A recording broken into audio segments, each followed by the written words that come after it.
Hello students, कैसे हैं आप सभी। उम्मीद करता हूँ आप सभी अच्छे हैं। तो हमने जो हमारा चैप्टर स्टार्ट किया हुआ था यूटिलिटी एनालिसिस, जिसको हम हिंदी में बोलते हैं उपयोगिता विश्लेषण, तो ये उस चैप्टर का पार्ट नंबर 2 है। तो इस सेकंड पार्ट को हम स्टार्ट करते हैं। तो चलिए फिर आपकी क्लास स्टार्ट करते हैं आज। कि आपका जो लॉ ऑफ यूटिलिटी एनालिसिस है, इसके अंदर हम दो लॉ पढ़ेंगे। एक आपका पढ़ेंगे law of diminishing marginal utility, और दूसरा लॉ आता है आपका law of equi marginal utility. तो इन दो लॉ की जो है हम स्टडी करेंगे। तो आज की जो हमारी क्लास होगी उसके अंदर हम पढ़ेंगे law of diminishing marginal utility, जिसको हम बोलते हैं घटती सीमांत उपयोगिता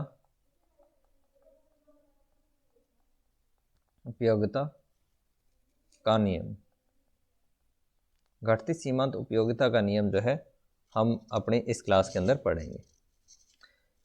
अगर हम बात करें यहाँ पे कि आपका law of diminishing marginal utility क्या होता है, तो इस लॉ के अकॉर्डिंग क्या है कि जैसे जैसे आप किसी गुड्स की जो यूनिट्स हैं उनको अगर आप कंज्यूम करते जाते हो, उनका उपभोग अगर आप करते जाते हो लगातार, तो उसकी उपयोगिता जो है, उसकी यूटिलिटी आपके लिए है क्या है, कम होती रहती है टाइम के साथ साथ। जैसे जैसे आप उसकी एक्स्ट्रा यूनिट का आप यूज़ करते जाओगे, उसकी यूटिलिटी आपके लिए क्या है, कम होती जाएगी। तो ये जो कंसेप्ट है, कुछ इकोनॉमिस्ट हुए हैं जिन्होंने कंसेप्ट दिया कि जैसे हमारे पास एक इकोनॉमिस्ट है, बेंथम हो गए, उसके बाद आपके पास कोसेन हो गए, जेवेंस, मेंजर, वॉलरस, ये क्या है, ये सारे के सारे इकोनॉमिस्ट हैं जिन्होंने इस लॉ को दिया।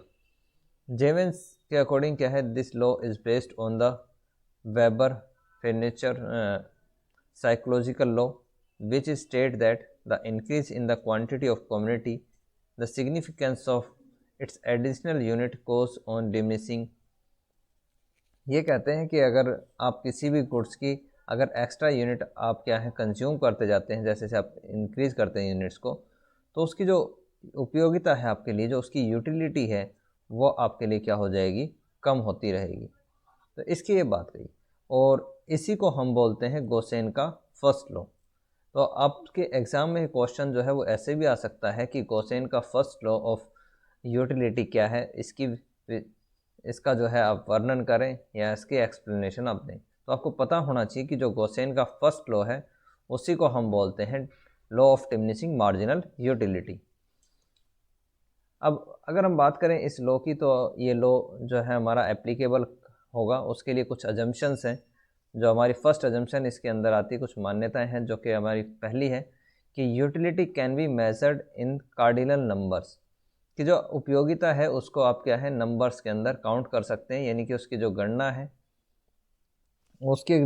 है, वो आप कर सकते हैं नंबर्स के अंदर। गणनावाचक हम इसको कह सकते हैं कि जैसे 1, 2, 3, 4, 5, इस तरीके से आप यूटिलिटी को मेज़र कर सकते हैं। उसके बाद marginal utility of money remains constant, कि जो आपकी मुद्रा है उसकी यूटिलिटी, जो उसकी उपयोगिता है, वो आपकी क्या है, कांस्टेंट रहती है। उसकी सीमांत उपयोगिता क्या रहेगी, आपके पास स्थिर रहेगी, उसमें कोई भी परिवर्तन नहीं होगा। ये क्या है, सीमांत उपयोगिता है। तो सीमांत उपयोगिता जो मनी की है वो कांस्टेंट रहेगी, यानी कि जो आपके पास जो मनी की वैल्यू है वो आपके लिए कांस्टेंट रहेगी।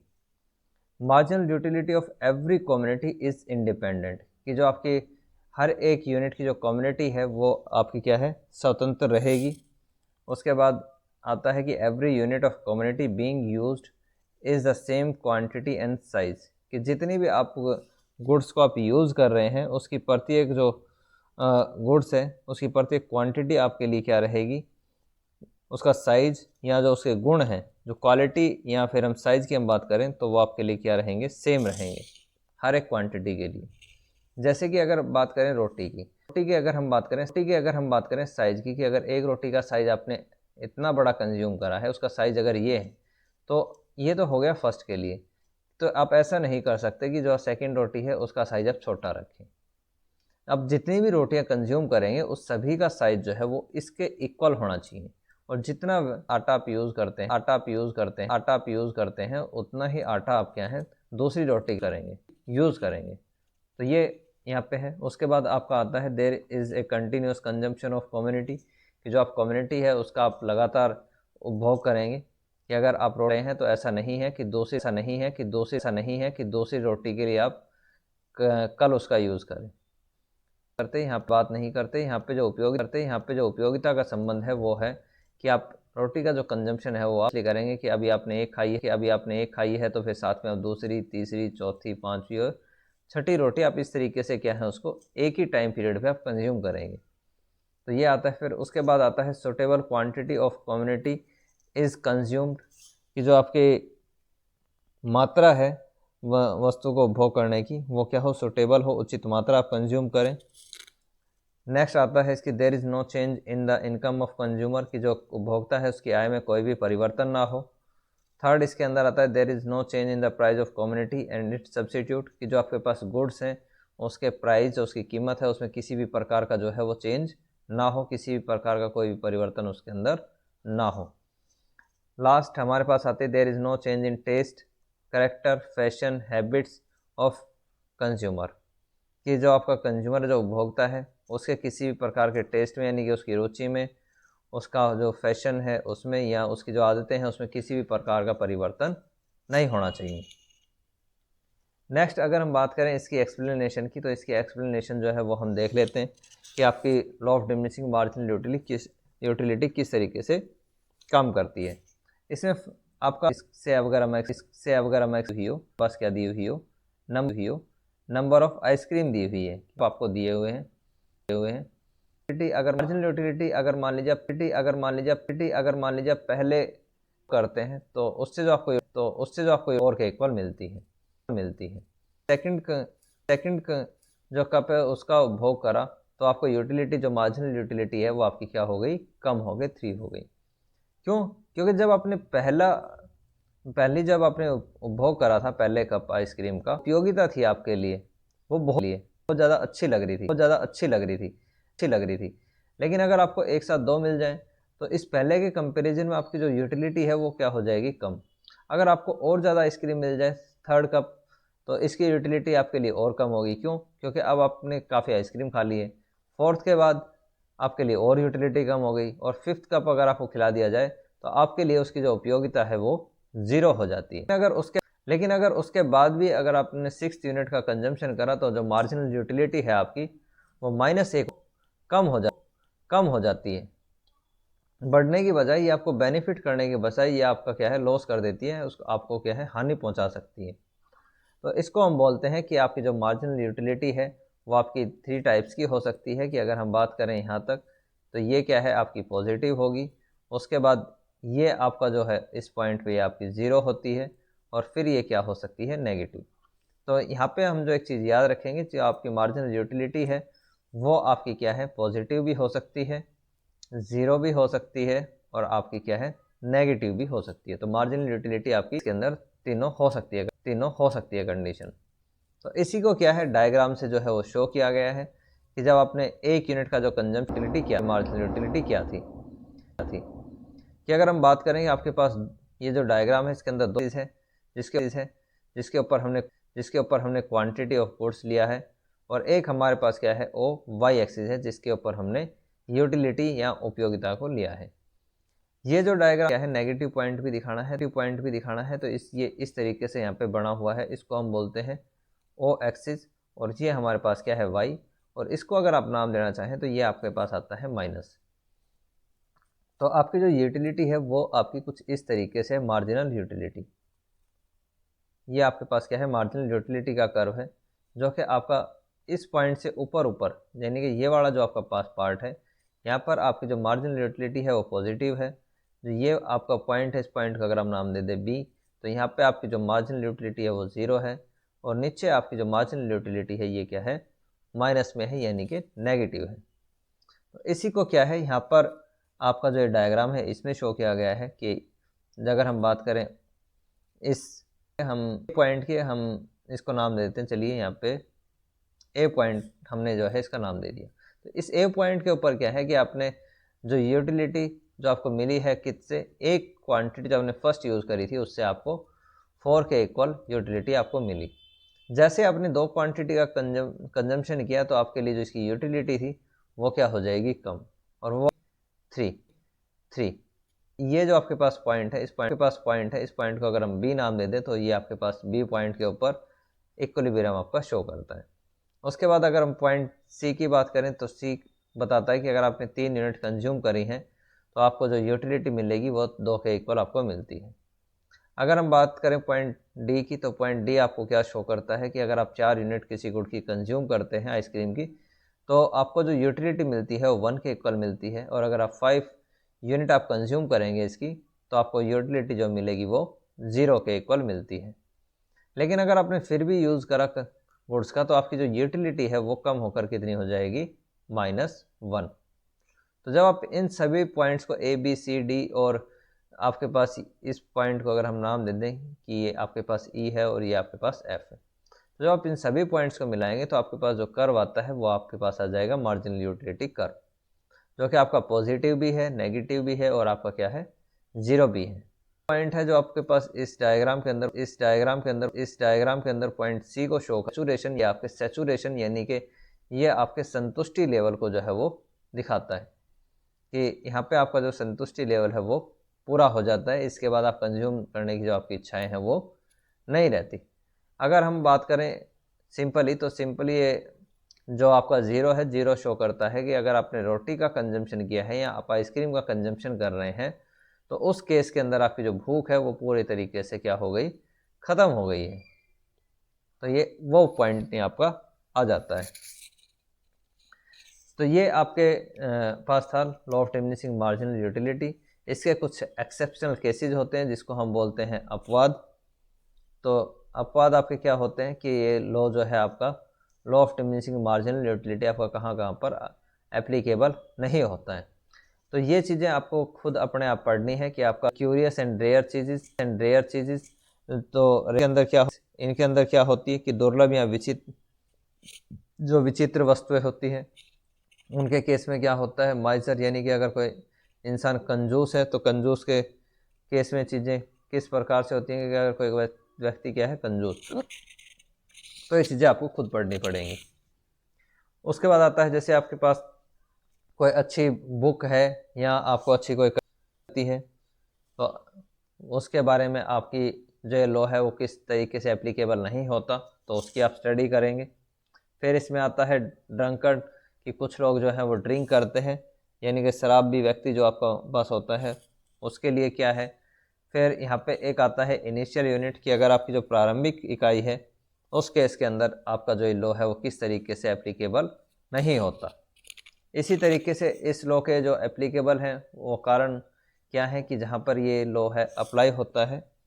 तो इसमें फर्स्ट आपका आता है कॉमनिटी आर इम्परफेक्ट कि जो आपके पास वस्तुएं हैं वो अपूर्ण स्थानापन्न है, तो ये इस केस में एप्लीकेबल नहीं होगा। दूसरा आपका आता है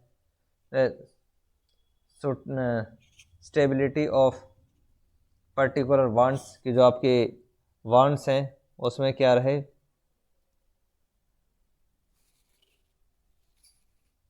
सूटेबिलिटी रहे। तो ये आप देखेंगे इसके अंदर। उसके बाद आपके पास आता है अल्टरनेट यूज़ कि अगर किसी गुड्स के वैकल्पिक उपयोग हैं तो वो। और अगर हम बात करें इस लॉ के इम्पोर्टेंस की, तो ये लॉ हमारे लिए क्यों इम्पोर्टेंस है कि बेसिक लॉ ऑफ कंजम्पशन बताता है कि आपका लॉ ऑफ डिमांड, और ये आपका रिलेशन बताता है कि इसमें कंज्यूमर सरप्लस में, और साथ में ये आपका क्या है लॉ ऑफ इक्वी मार्जिनल बारे में बताता है। तो वहाँ पर इसकी इम्पोर्टेंस होती है। Variety in the production and consumption कि जो आप गुड्स का उपभोग कर रहे हैं या उत्पादन कर रहे हैं तो उसमें किस किस वैरायटी की गुड्स चाहिए, तो वहाँ पे जो है इम्पोर्टेंट रोल निभाता है। उसके बाद इसके अंदर आता है difference between value in use and value in exchange, तो वहाँ पे ही काम आएगा। प्राइस डिटर्मिनेशन कि अगर किसी गुड्स के आपको जो प्राइस हैं वो अगर डिटरमाइन करने हैं तो वहाँ पर भी ये लॉ है एप्लीकेबल होता है। अगर इन पॉइंट्स के अंदर आपको कोई भी डाउट आता है तो आप मुझसे जो है क्वेश्चन पूछ सकते हैं। वैसे जो आपको ये थ्योरी का जो पार्ट है इसको आपको खुद पढ़ना पड़ेगा। अगर फिर भी आपको कोई डाउट आता है इसके अंदर तो आप मुझसे इसके बारे में पूछ सकते हैं। तो अगर हम बात करें अब derivation of demand curve with the help of law of diminishing marginal utility, कि आपके पास जो law of diminishing marginal utility है, यानी कि घटती सीमांत उपयोगिता का नियम, घटती सीमांत उपयोगिता के नियम के हेल्प से हम क्या करें, जो आपका डिमांड कर्व है उसको हम कैसे ड्रॉ कर सकते हैं, तो इसकी यहाँ पे बात करी गई। डिमांड कर्व जिसको हम बोलते हैं क्या, मांग वक्र, तो इसको हेल्प से हम कैसे इसको ड्राइव करेंगे। तो हमारे पास क्या है, दो कर्व है, एक ए और एक हमारे पास क्या है, बी कर्व। तो ये कर्व हमें क्या दिखाते हैं कि जो आपका ए कर्व है वो आपको शो करता है law of diminishing marginal utility को, और जो आपके पास बी कर्व है इसके अंदर हम बनाएंगे डीसी यानी कि डिमांड कर्व को। एक जो हम यहाँ पे रिलेशन समझेंगे पहले वो क्या है कि अगर आपके पास, अगर किसी चीज़ के लिए आपके लिए उसकी यूटिलिटी या उसकी उपयोगिता किसी चीज़ की आपके लिए बहुत ज़्यादा है, तो ऐसी कंडीशन के अंदर आप जो प्राइस है वो उसके लिए ज़्यादा पे करने के लिए तैयार रहते हैं, ठीक। तो उसके प्राइस भी क्या होंगे, हाई होंगे, कि अगर आपके लिए यूटिलिटी ज़्यादा है उसके लिए, तो आप उसके लिए कीमत भी ज़्यादा देने के लिए तैयार रहते हैं। फॉर एग्ज़ाम्पल, जैसे हम अगर एग्ज़ाम्पल लें पानी का, मान लीजिए पानी की जो एक ही बोतल है वो अवेलेबल है, तो अगर इस एक बोतल ही दुनिया के ऑल ओवर वर्ल्ड के अंदर अगर ये अवेलेबल हो, क्योंकि आपको वाटर जो हो पीना है, तो उस कंडीशन के लिए इस एक बोतल के लिए जो इसके प्राइस होंगे वो लाखों करोड़ों रुपए में क्या है, इसके प्राइजेस हो सकते हैं। क्यों? क्योंकि ये इसकी जो उपयोगिता है वो आपके लिए बहुत ज़्यादा है, क्योंकि अगर आपने पानी नहीं पिया तो आपकी जो ज़िंदगी है वो जा सकती है, आपकी लाइफ जो है ख़त्म हो सकती है। तो इसकी उपयोगिता जो है आपके लिए बहुत ज़्यादा है, इसीलिए इसके जो प्राइस हैं वो बहुत ज़्यादा होंगे। लेकिन अगर आपके पास जो जैसे से वाटर की जो बोतल है अगर वो बढ़ती जाए 10, 15, 20 अगर इस तरीके से आपके लिए बढ़ती जाएगी, तो उस कंडीशन के अंदर क्या है, जो आपके लिए इसकी यूटिलिटी होगी क्या इसके लिए आपकी कम होती रहेगी। तो अगर इसकी यूटिलिटी कम है तो उस कंडीशन में क्या है, आप इसके प्राइजेस भी कम पे करें। तो जब प्राइस कम होंगे तो उस कंडीशन में आप डिमांड को क्या करते हैं, बढ़ा देंगे। यही जो रिलेशन है वो रिलेशन आपका दिखाता है किसके बारे में, जो आपका डिमांड कर्व है उस, कि अगर मान लीजिए आपके पास ये, अगर हम इस ए डायग्राम को लेते हैं पहले, कि अगर हम बात करें इस ए पॉइंट की, तो ये ए पॉइंट हमें क्या शो करता है, इस ए पॉइंट के ऊपर आप किसी गुड्स की 1 यूनिट का अगर आप कंजम्पशन कर रहे हैं, तो उसके लिए आपकी जो मार्जिनल यूटिलिटी है वो आपकी है M1 पॉइंट पर, कि आप क्वांटिटी कितनी कंज्यूम कर रहे हैं OQ, और इस कंडीशन के अंदर आपके पास जो मार्जिनल यूटिलिटी है वो आपको कितनी मिल रही है, OM1, यानी कि आपके पास जो गुड्स है वो कम है और इसकी उपयोगिता आपके लिए बहुत ज़्यादा है। तो ऐसी कंडीशन में आप इसके लिए जो प्राइस है वो भी आप कितने देंगे, इसकी मार्जिनल यूटिलिटी के इक्वल, यानी कि मार्जिनल यूटिलिटी के इक्वल आपका क्या होगा, प्राइस होगा। हिंदी में इसको हम बोलते हैं कि सीमांत उपयोगिता के इक्वल क्या होता है, सीमांत उपयोगिता के इक्वल आपकी क्या होगी, प्राइस होंगे, यानी कि कीमत। तो इस तरीके से आप इसको देख सकते हैं कि अगर मान लीजिए आपने सेम OQ1 क्वांटिटी अगर आपने कंज्यूम करी, तो इसके पॉइंट ए के ऊपर या आपकी क्या है, उपयोगिता होगी, और इसकी प्राइस जो होंगे वो OP1 होंगे। जैसे आपके पास इसकी क्वांटिटी बढ़ी तो आपके लिए क्या है, इसकी उपयोगिता भी कम हो गई, और अब आप आ गए पॉइंट बी के ऊपर।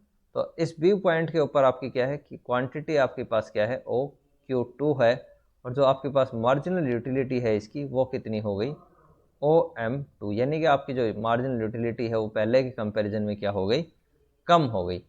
तो इसी प्रकार से आपके पास जो इसकी प्राइस होंगे वो भी कम हो जाएंगे। क्यों? क्योंकि अब आपके पास जो इसकी क्वांटिटी है वो ज़्यादा है, और अब आप किस OP प्राइस 2 पे आ जाएंगे, और इस पॉइंट को हम नाम देते हैं B। तो ये आपके पास होता है कि OQ क्वांटिटी अगर 2 है तो आपके पास प्राइस कितने हैं, OP2 है। अगर हम बात करें सी पॉइंट की, तो सी पॉइंट हमें क्या शो करता है कि अगर आपके पास जो क्वांटिटी है वो और बढ़ जाती है, OQ3 क्वांटिटी अगर आपके पास हो जाती है, तो मार्जिनल यूटिलिटी जो है आपके लिए इसकी क्या हो जाएगी, OM3, यानी कि मार्जिनल यूटिलिटी आपके लिए और कम हो गई। तो ऐसी कंडीशन में जब आपके पास गुड्स ज़्यादा हैं तो प्राइसेस आपके पास क्या हो जाएंगे, OP3, यानी कि प्राइस और भी कम आपके पास हो गए। ये पॉइंट आपके पास आता है सी। जब आप इन सभी पॉइंट्स को मिलाते हैं तो ए बी सी पॉइंट को अगर आप मिलाएंगे तो आपके पास क्या है, एक मार्जिनल यूटिलिटी कर्व बनता है। इसी प्रकार से अगर आप इस ए बी पॉइंट को बी कर्व के अंदर अगर आप मिलाते हैं तो आपके पास जो कर्व बनता है उसको हम बोलते हैं डिमांड कर्व। ये क्या है हमारे पास, डिमांड कर्व इस प्रकार से आपके पास होता है। बस एक चीज़ आप जो यहाँ याद रखेंगे कि मार्जिनल यूटिलिटी मार्जिनल जो यूटिलिटी है MU जो है वो आपके पास पॉजिटिव भी हो सकता है, ज़ीरो भी हो सकता है और नेगेटिव भी आपके पास हो सकता है। तो ये चीज़ आप याद रखेंगे। जबकि अगर डिमांड कर्व की हम बात करें तो डिमांड कर्व आपका क्या रहेगा, पॉजिटिव तक ये रहता है, ये नेगेटिव नहीं होगा। तो ये आपके पास आता है law of diminishing marginal utility, और उसकी हेल्प से हम क्या है, डिमांड कर्व को कैसे ड्रॉ करते हैं। तो इसकी कुछ क्रिटिसिजम्स हैं कि कार्डिनल जो यूटिलिटी है वो नहीं हो सकती, कि जो आप कार्डिनल का मतलब जो कि आप जो गणनावाचक आप कर रहे थे कि आप क्या करते थे, नंबर्स के अंदर जब आप काउंट कर रहे थे यूटिलिटी को, तो वो क्या है, पॉसिबल नहीं है। 1 2 3 4 5 इस तरीके से आप यूटिलिटी नहीं नाप सकते। Marginal utility of money is not constant, कि जो आपके पास मनी है उसकी उपयोगिता क्या है आपके पास हमेशा कांस्टेंट नहीं रहती, वो कम या ज़्यादा आपकी हो सकती है। फिर उसके बाद हमारे पास आता है कि every community is not independent community, की जो आपके पास जितने भी आप कोड्स हैं आप उसको ये नहीं कह सकते कि वो पूर्ण रूप से आपके आत्मनिर्भर हैं या स्वतंत्र हैं। वो marginal utility can not be estimate in all conditions, कि जितनी भी आपकी मार्जिनल यूटिलिटी है उसको आप ये नहीं कह सकते आप उसको हर जगह जो है वो मेज़र कर सकते हैं हर कंडीशन के अंदर।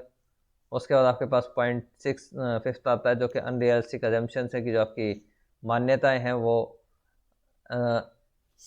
अवास्तविक मान्यताएं हैं, कि जैसे अगर आपने यहाँ पे कहा कि जो टेस्ट है, हैबिट है, फैशन है, इनकम है, वो हमेशा कांस्टेंट मानी है। जबकि ऐसा होता नहीं कि जो आपकी मान्यताएं वो भी परिवर्तित होती हैं। तो ये है आज का आपका लेक्चर, और जितनी भी इसके अंदर थ्योरी आई है वो थ्योरी मैंने आप लोगों के लिए छोड़ी है ताकि आप उस थ्योरी को अपने आप स्टडी करें। अगर इस थ्योरी के अंदर आपको कोई भी डाउट है तो उसका क्वेश्चन आप उनसे पूछ सकते हैं। तो आज की क्लास में इतना ही, मिलते हैं आपसे नेक्स्ट क्लास में, तब तक के लिए all the best, have a nice day.